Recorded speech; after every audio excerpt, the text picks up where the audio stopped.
18 जून 2026। Moscow के रात के आसमान में विशाल आग का गोला चमकता है। शहर के 1.3 करोड़ निवासी पूरी तरह से घबराहट में जाग उठते हैं। 4 सालों से उनके नेता राष्ट्रपति व्लादिमीर पुतिन ने उन्हें ये यकीन दिलाया है कि राजधानी की सुरक्षा अभेद्य है, कि मॉस्को पूरी तरह से सुरक्षित है और यूक्रेनी मिसाइलों या ड्रोन की कोई भी संख्या इसकी बैरकों को भेदने के लिए कभी भी पर्याप्त नहीं होगी। उन्हें पता है यूक्रेन में युद्ध है, पर यह उनकी आरामदायक शहर की जिंदगी से बहुत दूर लगता है। उन्हें बार बार बताया गया है कि उनका घर सुरक्षित है। वे गलत थे। यूक्रेनी स्ट्राइक ड्रोन का बड़ा झुंड दुनिया के सबसे कड़े पहरे वाले हवाई क्षेत्र को पार कर गया। दर्जनों जेट संचालित यूएवी ने रूसी रडारों को चकमा देकर सीधे शहर के बीचों बीच घुस गए, जिससे उसकी ऊर्जा अवसंरचना जल उठी। मॉस्को को दुश्मन विमानों के लिए ब्लैक होल कहा जाता है, तो यूक्रेन ने अचानक सब कुछ दांव पर लगाकर इस दानव के गढ़ पर हमला क्यों किया? सालों से रूस के यूक्रेन पर आक्रमण की शुरुआत से ही देश की राजधानी कीव ने सबसे भयानक और दर्दनाक हमलों का सामना किया है।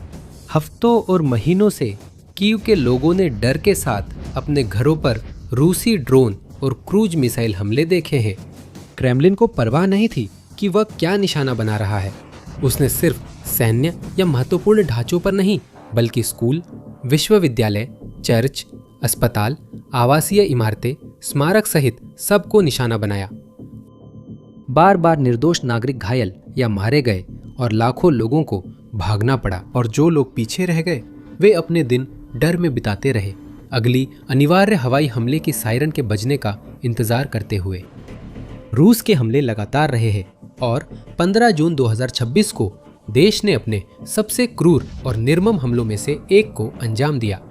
रातों रात मिसाइलों और ड्रोन ने शहर में घुसकर यूक्रेन के प्रमुख धार्मिक और सांस्कृतिक स्थल पोचस्क लावरा मठ परिसर को फिर निशाना बनाया।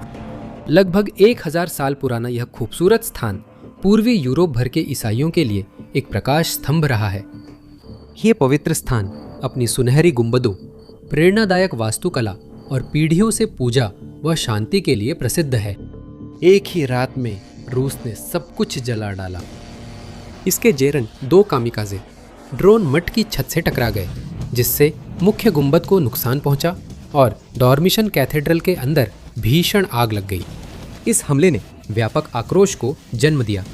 यूक्रेनी प्रधानमंत्री यूलिया शेवचेंको ने इसे हमारे लोगों और विरासत पर क्रूर हमला कहा। मानवता के खिलाफ, इतिहास के खिलाफ, ईसाई धर्म के खिलाफ रूस का एक और अपराध। राष्ट्रपति वोलोदिमीर जेलेंस्की ने इसे रूस द्वारा ईसाई संस्कृति के खिलाफ सबसे गंभीर अपराधों में से एक बताया। यूरोपीय आयोग अध्यक्ष उर्सुला वॉन डेर लेयन ने इसे निरर्थक हिंसा कहा। लेकिन कूटनीतिक निंदा युद्ध नहीं जीतती। कीव के नागरिकों ने जब अपने शहर के एक और पवित्र स्थल को जलते देखा, तो यूक्रेनी उच्च कमान ने बदला लेने की कसम खाई। राष्ट्रपति जेलेंस्की और उनके जनरल अब सिर्फ बचाव करते रहने वाले नहीं थे। वे पहले भी ऐसी स्थिति कई बार देख चुके थे। उनके पास रूस की राजधानी पर उसी स्तर की तबाही और भीषणता के साथ सफलतापूर्वक पलटवार करने के लिए आवश्यक हथियार नहीं थे। वो तब की बात थी, ये अब की है। रूस ने शेर को छेड़ा और अब उसे उसके पंजों का पता चलने वाला था। यूक्रेन ने रूस के हमले का बदला लेने की तुरंत योजना बनाई। पोचेस्क लावरा में आग लगी थी, जबकि यूक्रेनी सैन्य कमांडर और खुफिया टीमें युद्ध के सबसे महत्वाकांक्षी हमलों की योजना बना रही थी। हाल के वर्षों में उन्होंने कई सफल हमले किए हैं, न सिर्फ मोर्चे पर और कब्जे वाले इलाकों में, बल्कि सीमा पार रूस के क्षेत्रों में भी। पूर्वी साइबेरिया एयरबेस से सेंट पीटर्सबर्ग तेल टर्मिनल तक यूक्रेन ने अपने लंबी दूरी के ड्रोन और मिसाइलों का इस्तेमाल करके लगभग कहीं भी अपने लक्ष्यों को निशाना बनाया है। उसने रूसी रडार व एयर डिफेंस सिस्टम नष्ट कर लक्ष्यों तक रास्ता बनाया और अपने ड्रोन दुश्मन की पंक्तियों के पीछे और गहराई तक भेजे। रूसी जनता तक युद्ध पहुंचा दिया गया, न कि घरों या अस्पतालों पर बमबारी करके, बल्कि तेल रिफाइनरी व उत्पादन संयंत्र जैसे बुनियादी ढांचे को नष्ट कर, जो क्रेमलिन की युद्ध मशीन को वित्त पोषित कर रहे थे और इस संघर्ष को जारी रखने दे रहे थे। यूक्रेन की योजना थी रूस पर वही वार करना जहां उसे सबसे ज्यादा चोट लगे, उसकी अर्थव्यवस्था में दरारें डालना और बाकी सब कुछ बिखरते देखना। ये एक रणनीति थी जो काम कर रही थी, लेकिन एक लक्ष्य हमेशा यूक्रेन के ड्रोन विशेषज्ञों यानी मानव रहित प्रणाली बलों से बचता रहा, और वो था मॉस्को। शीत युद्ध से ही रूसी राजधानी को दुश्मन विमानों के लिए ब्लैक होल माना जाता है। ये रूसी राष्ट्रपति, सरकार और देश के अभिजात वर्ग व ओलिगार्क्स का घर है। ये हमेशा पूरे 6.6 मिलियन वर्ग मील में फैले रूसी क्षेत्र का सबसे अधिक सुरक्षित स्थान रहा है, और पुतिन के अधीन इस शहर की सुरक्षा और भी मजबूत हो गई है। इसके चारों ओर रडार, विमानरोधी मिसाइल बैटरियां और इलेक्ट्रॉनिक युद्ध प्रणालियों के घेरे हैं। इससे अगर दुश्मन पहली सुरक्षा पंक्ति पार भी कर ले तो भी उसे शहर के केंद्र तक पहुंचने से पहले कई सुरक्षा कवच पार करने होंगे। इसी कारण यूक्रेन द्वारा मॉस्को पर हमला करने की कोशिशें अक्सर निराशाजनक रहीं। इसका मतलब यह नहीं कि कीव ने प्रयास नहीं किया। यूक्रेन ने 2023 से कई बार मॉस्को पर हमला करने की कोशिश की है। फिर भी कई हमलों का अंत एक जैसा हुआ। रूस की रक्षा प्रणाली ने यूक्रेनी खतरों में से अधिकांश, बल्कि शायद सभी को गिरा दिया, और केवल बहुत ही मामूली नुकसान दर्ज किया गया। स्थानीय रूसी अधिकारियों ने इन घटनाओं का जश्न भी मनाया, क्योंकि वे इसे इस बात का स्पष्ट प्रमाण मानते थे कि राजधानी अपनी प्रतिष्ठा पर खरी उतर रही है। ये हमेशा की तरह मजबूत थी। यूक्रेन कुछ नहीं कर सकता था। सबसे ऊपर व्लादिमीर पुतिन भी इस प्रचार पर विश्वास करते थे। उन्हें पता था कि यूक्रेन अन्य शहरों पर हमला कर ले, फिर भी मॉस्को हमेशा सबसे अलग, एक अजेय लक्ष्य और अभेद्य किला बना रहेगा। बलों को उसे गलत साबित करना था, और इसके लिए रूसी रणनीति अपनानी थी। मॉस्को वर्षों से ड्रोन झुंडों से कीव पर बमबारी कर हवाई संसाधनों के बल पर उसकी रक्षा व्यवस्था पर भारी पड़ रहा था। यूक्रेन भी वही करने जा रहा था। 18 जून के हमले से कुछ घंटे पहले यूक्रेन ने मॉस्को के खिलाफ अब तक की सबसे बड़ी हमलावर ताकत जुटाई, जिसमें करीब 200 यूएवी शामिल थे। इनमें लंबी दूरी की FP-1 भी थी, जो कीव के बेहतरीन डीप स्ट्राइक हथियारों में है। फिक्स्ड विंग N-196, ल्यूची और जेट संचालित बार्ज, जो 435 मील प्रति घंटे तक की अधिकतम गति तक पहुंचने में सक्षम है। कीव के कमांडरों को पता था कि सभी ड्रोन अपने लक्ष्य तक नहीं पहुंचेंगे, कई गिरा दिए जाएंगे, लेकिन फर्क नहीं पड़ता था। कुछ ड्रोन अपने लक्ष्य तक पहुंचे, वही काफी था। 18 जून की रात जब यूक्रेन का झुंड मॉस्को के पास पहुंचता है, तो शहर की वायु रक्षा प्रणाली सक्रिय हो जाती है, जैसा कि पहले भी हुआ है। लेकिन इस बार मामला अलग है। इस बार पहले से कहीं ज्यादा लक्ष्य है। पहले के हमले छोटे और संभालने में आसान थे। रूसी रडार लक्ष्यों को एक एक करके लॉक कर उनकी लोकेशन रियल टाइम में वायु रक्षा बैटरियों को भेजते थे, जो मिसाइलें दाग कर उन्हें गिराती थीं। अब रडार पूरी तरह भरे हैं। स्क्रीन पर दर्जनों ब्लिप्स आ रहे हैं और सेंसर ओवरलोड है। वायु रक्षा सक्रिय है। इंटरसेप्टर मिसाइलें दागी जाती है, लेकिन भले ही वे कई आने वाले ड्रोन को निशाना बनाकर नष्ट करने में सक्षम हो, वे जल्दी ही हवा में दागने के लिए तैयार मिसाइलों की कमी महसूस करने लगते हैं। यूक्रेनी हमले का नेतृत्व करने वाले डिकॉय ड्रोन नष्ट हो जाते हैं और हवा में घूमते हुए गिर जाते हैं। उनके पीछे और भी खतरनाक जेट मिसाइल ड्रोन आते हैं। ये ड्रोन सामान्य यूएवी से तेज उड़ते हैं और रूसी रक्षा को प्रतिक्रिया का समय नहीं देते, क्योंकि वे शहर के हवाई क्षेत्र में गहराई तक घुस जाते हैं। कुछ ही सेकंड में शहर पूरी तरह से अराजकता में डूब जाता है। हवाई हमले के सायरन बज उठते हैं, जबकि रूसी सैनिक आने वाले खतरे का मुकाबला करने के लिए दौड़ पड़ते हैं। कुछ सैनिकों को कंधे से दागे जाने वाले रॉकेट सिस्टम से हताशा में आसमान की ओर फायर करते हुए देखा गया, इस उम्मीद में कि वे ड्रोन को अपने लक्ष्य पर हमला करने से पहले गिरा सके। मोबाइल ग्राउंड टीमें शहर की सड़कों पर दौड़ती हैं, ऊंची जगह पाने के लिए भागदौड़ करती है, ताकि उन्हें अपने लक्ष्यों पर नजर रखने का कोई भी मौका मिल सके। लेकिन ये सब बहुत कम है और बहुत देर हो चुकी है। किला भेद दिया गया है। अब रूस बस अपनी राजधानी को जलते हुए देख सकता है।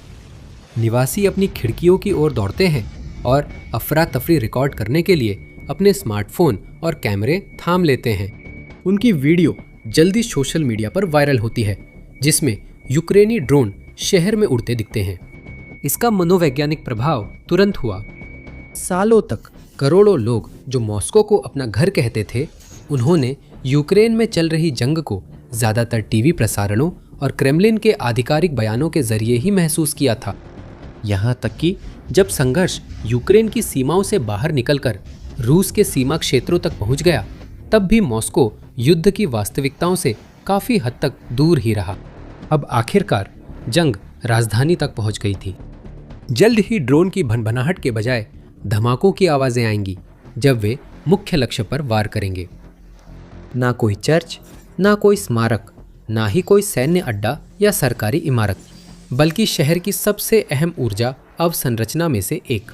राजधानी की सुरक्षा परिधि को पार करने के बाद यूक्रेन के हमलावर ड्रोन का अधिकांश हिस्सा सीधे मुख्य तेल रिफाइनरी की ओर बढ़ गया। मॉस्को के कापोतन्या जिले में राजधानी के दक्षिण पूर्वी कोने में स्थित ये विशाल औद्योगिक परिसर सिर्फ आम ऊर्जा अवसंरचना नहीं, बल्कि मॉस्को की अर्थव्यवस्था का अहम हिस्सा और शहर व आसपास के लिए ऊर्जा का मुख्य स्रोत है।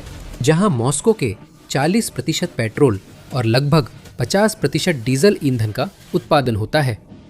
जब देश के अन्य हिस्सों में यूक्रेन के हमलों से तेल रिफाइनरियों और ऊर्जा अवसंरचना को उड़ाया गया या उनमें आग लगा दी गई, तब भी मॉस्को अपनी स्थानीय रिफाइनरियों पर निर्भर रहा, जैसे ये रिफाइनरी जिससे ऊर्जा आपूर्ति बनी रहे।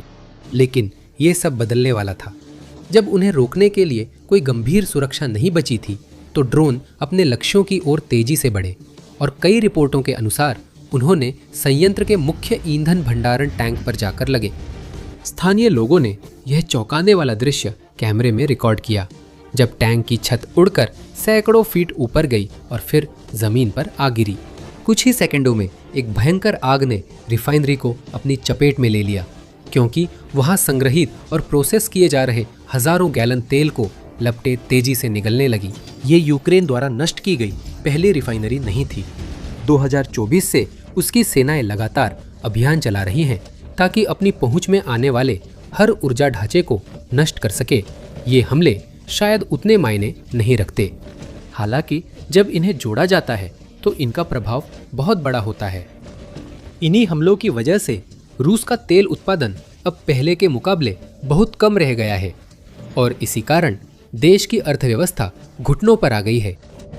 यूक्रेन ने क्रेमलिन के ऊर्जा साम्राज्य की एक और महत्वपूर्ण सुविधा को नुकसान पहुंचाया। इससे साफ हो गया कि रूसी राजधानी अब पहले जैसी सुरक्षित नहीं रही। ये सिर्फ टीवी स्क्रीन और अखबारों की सुर्खियों के लिए कोई बड़ा धमाका नहीं था। इसने पुतिन के सामने ही एक अहम बुनियादी ढांचे को निशाना बनाकर मॉस्को की सुरक्षा और अजेय वायु रक्षा के बारे में उनके हर दावे को कमजोर कर दिया। लेकिन हमला यही नहीं रुका। उस समय और बाद में भी ध्यान मॉस्को पर ही रहा। बाद में पता चला कि सैकड़ों और यूक्रेनी ड्रोन अन्य लक्ष्यों की ओर भेजे गए। राष्ट्रपति जेलेंस्की ने रूस के रोस्तोव क्षेत्र में ईंधन केंद्र और कब्जे वाले क्षेत्रों में बुनियादी ढांचे पर हमलों की सूचना दी। रूस ने यूक्रेन के गुस्से को महसूस किया और वह कभी दोस्त रहे पड़ोसी देश की बढ़ती ताकत को देख रहा था, जिसका भरोसा उसने फरवरी 2022 में अपने पूर्ण पैमाने पर आक्रमण शुरू करके इतनी हिंसक तरीके से तोड़ा था। और जैसे ही आखिरी यूक्रेनी ड्रोन अपने लक्ष्यों पर वार कर रहे थे या आसमान से गायब हो रहे थे, इस हमले का असर देखा, सुना और महसूस किया जा सकता था। शहर के ऊपर उठते धुएं में उसके निवासियों की हैरानी और अधिकारियों की घबराई हुई गतिविधियों में ये असर दिख रहा था। जैसे ही मॉस्को के ऊपर का आसमान धुएं के गुबार से भर गया, शहर के नेतृत्व ने इस घटना पर प्रतिक्रिया देने के लिए तेजी से कदम उठाए। बयान जल्द तैयार कर मीडिया को भेजे गए। मॉस्को के मेयर सर्गेई सोबियानिन ने हिम्मत का दिखावा करते हुए दावा किया कि मॉस्को की वायु रक्षा प्रणाली ने करीब 200 यूक्रेनी ड्रोन मार गिराए हैं। चुपचाप स्वीकार किया कि कुछ ड्रोन रिफाइनरी पर हमला करने में सफल रहे। इसी बीच राजधानी का विशाल और व्यस्त परिवहन नेटवर्क बिखरने लगा। डर था कि यह बड़े हमले की शुरुआत हो सकती है, इसलिए अधिकारियों ने आपातकालीन आदेश जारी किए। शहर के सभी 4 हवाई अड्डों को अस्थायी रूप से संचालन बंद करने के लिए मजबूर होना पड़ा। 500 से अधिक उड़ानें या तो रद्द कर दी गई या विलंबित हो गई और शेरेमेतिएवो, जो पूरे रूस का सबसे बड़ा और व्यस्ततम हवाई अड्डा है, वहां सुरक्षा बलों ने पूरी तरह से निकासी का आदेश दिया, जिससे हजारों घबराए हुए यात्रियों को सड़कों पर भेज दिया गया। शहर के बाकी हिस्सों में भी हमले का असर महसूस हुआ। रिपोर्ट्स के मुताबिक रोके गए ड्रोन और भटकी हुई एंटी एयरक्राफ्ट मिसाइलों का गिरता हुआ मलबा इलाकों पर बरस पड़ा, जिससे एक स्थानीय शॉपिंग सेंटर में भीषण आग लग गई। मॉस्को के दक्षिणी और पूर्वी हिस्सों में सड़कों को अस्थायी रूप से बंद करना पड़ा, जिससे भारी जाम हुआ क्योंकि गाढ़ा बदबूदार धुआं पूरे शहर में फैल गया। ऐसे हमलों के प्रभाव को कम करके दिखाने के लिए रूसी अधिकारियों ने नागरिकों को ड्रोन हमलों के वीडियो या तस्वीरें ऑनलाइन साझा करने पर भी प्रतिबंध लगा दिया है, लेकिन वे उस कंटेंट की बाढ़ को नहीं रोक सके जो जल्द ही सोशल मीडिया पर भर गई, क्योंकि मॉस्को वासियों ने टेलीग्राम और अन्य प्लेटफॉर्म्स का सहारा लिया, वीडियो, तस्वीरें और वॉइस नोट्स साझा किए, जिसमें उन्होंने विस्तार से बताया कि वास्तव में क्या हुआ था। ड्रोन को ऊपर उड़ते हुए दिखाया और हमले के बाद के विस्फोटक मंजर को दिखाया। कुछ स्थानीय लोगों को गहरे सदमे की स्थिति में खुलेआम सिसकते हुए सुना गया। कुछ लोगों ने इस बात पर हैरानी जताई कि उनके सिटी की रक्षा व्यवस्था को इतनी आसानी से कैसे भेद दिया गया, और इस बात पर भी आश्चर्य जताया कि उनका अपना शहर अचानक युद्ध क्षेत्र जैसा महसूस होने लगा। जो लोग यूक्रेन के प्रति अधिक सहानुभूति रखते थे, उन्होंने बस इतना कहा कि इस तरह का हमला तो बहुत समय से होना ही था।